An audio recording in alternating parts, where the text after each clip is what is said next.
જર્જરિત સ્કૂલમાં ભૂલકાઓ ખુલ્લા આકાશમાં ભણવા મજબૂર બન્યા છે। એક તરફ સરકાર ભણશે ગુજરાત, આગળ વધશે ગુજરાતના મોટા દાવાઓ કરી રહી છે, પરંતુ મહેસાણાના હેડુવા હનુમંત ગામની પ્રાથમિક શાળાના દ્રશ્યો શિક્ષણ વ્યવસ્થાની વરવી વાસ્તવિકતા છતી કરી રહ્યા છે। શાળાના ભૂલકાઓ છેલ્લા 1 વર્ષથી ખુલ્લા આકાશ નીચે અને છાપરાઓ નીચે બેસીને અક્ષર જ્ઞાન મેળવવા માટે મજબૂર બન્યા છે।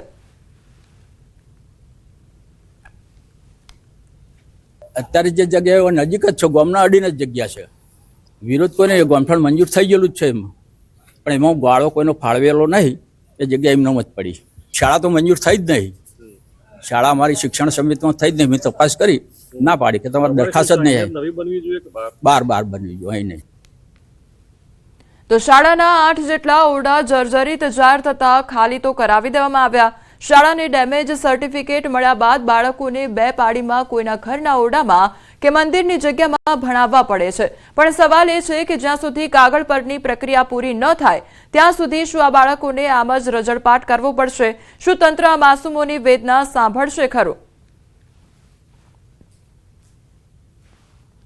મારી આ શાળા છેલ્લા 8 મહિનાથી એનું ડેમેજ સર્ટી આવેલું છે અને મારે કુલ 9 ઓરડા છે, એમાંથી 2 સિન્ટેક્સના અને 6 જે પતરાવાળા રૂમ છે એમાં 8 રૂમ ડેમેજ છે અને એનું જે ઉતારવાની પ્રક્રિયા થઈ ગઈ છે અને એની નવી રૂમો જે માગણી છે એ આપણે ઉપલા લેવલે સમિતિમાં રજૂઆત કરેલી છે અને ત્યાંથી ટેન્ડરમાં નવા રૂમો ફળવાશે, એટલે ત્યાં આપણે નવા રૂમો બનવાનું કામ ચાલુ થઈ જશે।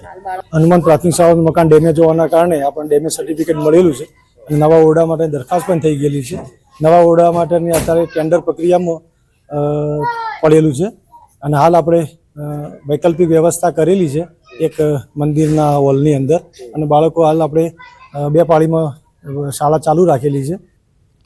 મુખ્યમંત્રી અંબાજી મંદિર દર્શને પહોંચ્યા તો અંબાજી મંદિરમાં મા અંબેના દર્શન કર્યા। સૌપ્રથમ અંબાજી મંદિરે પહોંચ્યા જ્યાં મંદિર ટ્રસ્ટ દ્વારા સ્વાગત કરવામાં આવ્યું છે।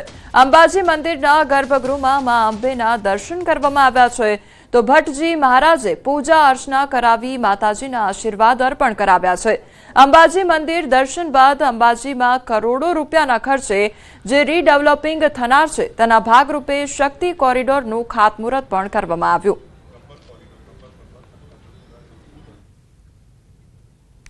તો મુખ્યમંત્રી ભૂપેન્દ્ર પટેલ અત્યારે અંબાજી ખાતે પહોંચ્યા છે અને અંબાજીમાં મંદિર જઈને દર્શન કરવામાં આવ્યા છે। અંબાજી મંદિરમાં મા અંબેના દર્શન કર્યા। સૌપ્રથમ અંબાજી મંદિરે પહોંચ્યા જ્યાં મંદિર ટ્રસ્ટ દ્વારા સ્વાગત પણ તેમનું કરવામાં આવ્યું।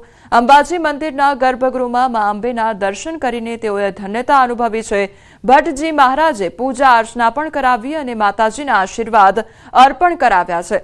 અંબાજી મંદિર દર્શન બાદ અંબાજીમાં કરોડો રૂપિયાના ખર્ચે જે રીડેવલપિંગ થનાર છે તેના ભાગરૂપે શક્તિ કોરિડોરનું ખાતમુહૂર્ત પણ કરવામાં આવ્યું।